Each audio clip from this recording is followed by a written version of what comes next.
વડાપ્રધાન નરેન્દ્ર મોદી ગુજરાતના પ્રવાસે છે. સાહેબ વાવ થરાદ પહોંચે તે પહેલાં જ કોંગ્રેસના કાર્યકરોની સવારથી જ અટકાયત કરી લેવામાં આવી છે. તેમને નજરકેદ કરવામાં આવ્યા છે. સાહેબના કાર્યક્રમમાં કોઈપણ પ્રકારનો વિરોધ જોતો નથી. બધું વ્યવસ્થિત ચાલી રહ્યું છે અને માત્ર સ્ટન્ટ કરવા માટે જો વિપક્ષ વિરોધ કરશે તો પહેલાંથી જ સાહેબે સૂચના આપી દીધી છે કે આ કાર્યક્રમમાં વિરોધ કરનારાઓને અટકાયત કરી લો, કાં તો પોલીસ અધિકારીઓ પણ આગળથી થઈને કોઈ કનડગત ના થાય તે પહેલાં જ તેમણે વ્યવસ્થા કરી દીધી. સમગ્ર મામલો છે, શું કહી રહ્યા છે આ મામલે કોંગ્રેસના કાર્યકરો, નેતાઓ, વિગતે વાત કરીએ. વૈષ્ણવજન તો તેને કહીએ જે પીડ પરાઈ જાનાને રે. નમસ્કાર દર્શક મિત્રો, નવજીવન ન્યૂઝમાં આપનું સ્વાગત છે. હું છું ફૈઝાન. વડાપ્રધાન નરેન્દ્ર મોદી ગુજરાતની મુલાકાતે છે. તેઓ બપોરે વાવથરાદ જિલ્લાના નાની ગામે સભા કરવાના છે. આ સભાને લઈને મોટી સંખ્યામાં લોકો ઉમટશે તેવો આશાવાદ વ્યક્ત કરવામાં આવી રહ્યો છે. પરંતુ કોંગ્રેસના આક્ષેપ છે કે ભાઈ સાહેબની સભામાં તો શિક્ષકો, આંગણવાડી બહેનો, આશા વર્કરો છે તે જોવા મળી રહ્યા છે. સાહેબની સભામાં ભીડ ભેગી બતાડવા માટે આ પ્રકારે સરકારી તંત્ર સાથે સંકળાયેલા લોકોનો ઉપયોગ કરવામાં આવી રહ્યો છે અને આ કંઈ નવું નથી. દર વખતે આવું થતું હોય તેવા આક્ષેપો પણ કોંગ્રેસ લગાવતી નજરે પડે છે. ત્યારે વાવથરા જિલ્લામાં કોઈ પણ પ્રકારનો વિરોધ ના થાય તે પહેલાં સવારથી જ કોંગ્રેસના કાર્યકરો છે, નેતાઓ છે, તેમના ઘર બહાર પોલીસ ખડકી દેવામાં આવી ને તેમને નજરકેદ કરી દેવામાં આવ્યા. આને લઈને હવે આ નજરકેદ થયેલા કોંગ્રેસના નેતાઓ છે તેમણે વિડીયો બનાવ્યો અને આ વિડીયોમાં તેમણે શું સવાલો છે તે કર્યા છે તે બાબતને લઈને વાત કરીએ તો અલગ અલગ નેતાઓ, જેમાં કોંગ્રેસ નેતા ગીતાબેન નાઈ, માંગીલાલ પટેલ, દુલાભાઈ કાગા જેઓ ખેડૂત આગેવાન છે, રમેશભાઈ રાજપૂત, રમેશ ચૌધરી સહિતના જે લોકો છે, જેઓ સામાજિક આગેવાન છે, કોંગ્રેસના નેતાઓ છે સહિતના લોકો છે, તેમણે વિડીયો બનાવીને શું કહ્યું તે સાંભળો. નમસ્કાર મિત્રો, હું ગીતાબેન નાઈ, થરાદ. આપણા દેશના વડાપ્રધાન સાહેબ શ્રી 31 તારીખે જ્યારે વાવથરા જિલ્લાની મુલાકાતે પધારી રહ્યા છે, ત્યારે વાવથરા જિલ્લાની મહિલા કોંગ્રેસ મોદી સાહેબને સવાલો કરવાની હતી. એના પહેલા ભાજપ સરકાર એટલી બધી ડરી ગઈ કે આજે 30 તારીખે સવારે 10:30 થી અમારી ઘરે પોલીસ મૂકી અને અમને નજરકેદ રાખવામાં આવ્યા છે. શરમજનક બાબત છે. આમ જનતા શું વડાપ્રધાન સાહેબ શ્રીથી સવાલો ના કરી શકે? સાહેબ, ગુજરાતમાં 40,000 મહિલાઓ લાપતા છે. મોદી સાહેબ, ક્યાં છે મહિલાઓ? આજે ગુજરાતનો ખેડૂત દેવાદાર થઈ ગયો છે. ક્યારે કરશો ખેડૂતોનું દેવું માફ? ગાય માતાને રાષ્ટ્રમાતા જાહેર ક્યારે કરશો સાહેબ? 2 કરોડ યુવાઓને નોકરી ક્યારે આપશો સાહેબ? 15 લાખ રૂપિયા ખાતાઓમાં ક્યારે નાખશો સાહેબ? જોરથી બોલજો કાલે સાહેબ 31 તારીખે સભાની અંદર, પણ મહેરબાની કરીને જૂઠું મત બોલજો. જય હિન્દ, જય ભારત. આજે નાણી ખાતે વાવથરા જિલ્લાની અંદર લાખણી તાલુકાના નાણી ગામે જ્યારે વડાપ્રધાનની એક સભા રાખવામાં આવી છે. વડાપ્રધાન જ્યારે આવવાના હોય એ પહેલા ગઈકાલે લગભગ 4 વાગ્યાથી દરેક ખેડૂત આગેવાનોના ઘેર પોલીસ બેસાડીને નજરકેદ કરવામાં આવ્યા છે. અમારી એક જ માગણી છે કે ખેડૂતોને પોષણક્ષમ ભાવ નથી મળતા. નરેન્દ્રભાઈ મોદી જ ખુદ કહીને ગયા હતા કે ભાઈ ખેડૂતોની ડબલ આવક કરવાની છે. તો એવો કયો અનાજનો જે પાક છે કે જેના ભાવ આ લોકોએ 50-100 રૂપિયા વધાર્યા હોય? 10 વર્ષથી એના જ ભાવ આવે છે. અમારી માગણી એ છે ખેડૂતોને પોષણક્ષમ ભાવ આપો. બીજું, ખેડૂતોને જે સહાય બાકી છે એની સહાયની જાહેરાત તમે કેમ નથી કરતા? આશા રાખીએ છીએ કે તમે ખેડૂતો આગેવાનોને દબાવવાથી કોઈ ખેડૂતોનો અવાજ દબાઈ જતો નથી ને ખેડૂતોની આવક ડબલ નથી થતી. તમે આવી રીતે દમન પ્રથા કરીને કોઈકના અધિકારોનો હનન કરી અને સ્વતંત્રતા છીનવીને તમે આવી રીતે કાર્યક્રમ સફળ કરો તો શેનો ડર છે તમને? અરે જો ખેડૂત આગેવાનો ખોટા હોય તો તમે એમને સામે બેસીને વાત કરો કે ભાઈ તમે આવી રીતે વસ્તુ છે કેમ નથી કરતા? તમારે સમાધાન કરવું નથી, તમારે ખેડૂતોની માગણી સ્વીકારવી નથી અને ઉપરથી પોલીસને આગળ કરી અને એમની આગળ નજર ચંપી રાખીને એક આતંકવાદી જેવો વ્યવહાર કરવામાં આવે એ ખરેખર વ્યાજબી નથી. લોકશાહીનું આનંદ થઈ રહ્યું છે. આવી જ રીતે કહેવા માંગીએ છીએ કે નરેન્દ્રભાઈ મોદી, તમારી જોડે અમે આશા રાખીએ છીએ, ગુજરાતના પનોતા પુત્ર છો. અહીંયા જનતાએ તમને વોટ આપીને દિલ્હી સુધી મોકલવાનું જે કામ કર્યું છે તો ખરેખર એમના ઉપર તો આવા કુહાડિયાના ચલાવવાના હોય ને. એમને જરૂર છે મારી આટલી મોંઘવારીની અંદર એના બાળક પરિવારને કઈ રીતે બચાવી શકે છે?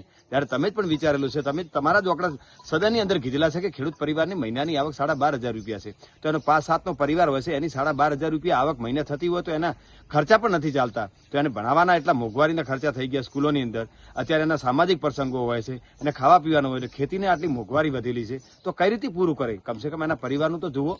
એટલે વિનંતી કરીએ છીએ નરેન્દ્રભાઈ મોદીને કે તમે અહીંયા આવો ત્યારે એક એવી જાહેરાત કરજો કે ખેડૂતોનો દેવો માફ થાય. બીજું તમે સાથે સાથે કહીએ છીએ કે જે આગળના પૂર વખતની જે છેલ્લા 6 મહિનાથી સહાય બાકી છે ખેડૂતોના ખાતામાં, હજી સુધી સહાય નથી આવી, તો એ સહાયની પણ જાહેરાત કરો કે જેના થકી ખેડૂતોને જલ્દી સહાય મળે. અને દર વર્ષે માવઠા ઉપર માવઠા આવે છે. આ માર્ચ મહિનાની અંદર સતત 4 વર્ષની અંદર માવઠા આવે છે, મે મહિનાની અંદર માવઠા હોય છે, દિવાળી ઉપર પણ માવઠા હોય છે, તો ખેડૂતના ઉડાયેલો કોળિયો વર્ષોથી છીનવાઈ રહ્યો છે. તો એ તબક્કે આપણે વિનંતી કરું છું કે ખેડૂતો દેવાની અંદર ડૂબી ગયા છે, આ ખેડૂતોનો દેવો માફ થાય એવું આપણે કંઈક કરજો. હું માંગીલાલ પટેલ, બનાસકાંઠા શિક્ષણ સમિતિના પૂર્વ ચેરમેન. આવતીકાલે 31મી માર્ચે મોદી સાહેબ અહીંયા આવે છે અને મોદી સાહેબને આવકારવા માટે, ભીડ ભેગી કરવા માટે આજે શિક્ષણ જગતને જે કલંક કહેવાય એવો પરિપત્ર થયો છે. ડીપીઓશ્રી અને ટીપીઓશ્રીએ પરિપત્ર કરી અને શિક્ષિકાઓને ફરજ પાડી છે કે તમારે સવારમાં બસ ભેગું બધા ટોળાને લઈને આવવાનું અને 9:30 વાગે નોણી ખાતે હાજર રહી આખો દિવસ એમનું મેનેજમેન્ટ કરવાનું ટોળાનું અને સાંજે એમને ખરે પરત મૂકી જવાનું. આવો એક પરિપત્ર થયો છે અને મારા ધ્યાને આવ્યો, વંચાણે આવ્યો છે. મારી આ બાબતમાં નમ્ર વિનંતી છે, ખાસ કરીને સરકારશ્રીને કે સરકારશ્રીએ પરિપત્ર આદેશ કર્યો હોય તો જ ડીપીઓ અને ટીપીઓશ્રી આ પરિપત્ર કર્યો હોય. આ પરિપત્રમાં શિક્ષણ જગતનું ઘોર અપમાન છે. શિક્ષણ જગતની ઘોર બેદરકારી પ્રત્યે સરકારશ્રીનું લક્ષ્ય છે કે ગુજરાતમાં 18મા નંબરે શિક્ષણ છે ભારતમાં, અને આવી રીતે શિક્ષકોને જો રેલીઓ માટે, ટોળા ભેગા કરવા માટે અને ક્રાઉડ મેનેજમેન્ટ માટે જો કામમાં લેવાનું હોય તો હજી કેટલી એની નીચી પાયરીએ શિક્ષણ જશે એ કલ્પનાનો વિષય છે. સરકારશ્રીને વિનંતી છે કે શિક્ષકો એ ગુરુ કહેવાય, એ ભારતના ભવિષ્યને ઘડવાનું કામ કરે છે. એમને ટોળા લઈ જવા, તમારા કાર્યક્રમો માટે ભીડ એકઠી કરવી, તમારી પાર્ટીનો કાર્યક્રમ સફળ કરવો, એના માટે નથી, એ શિક્ષણ માટે છે.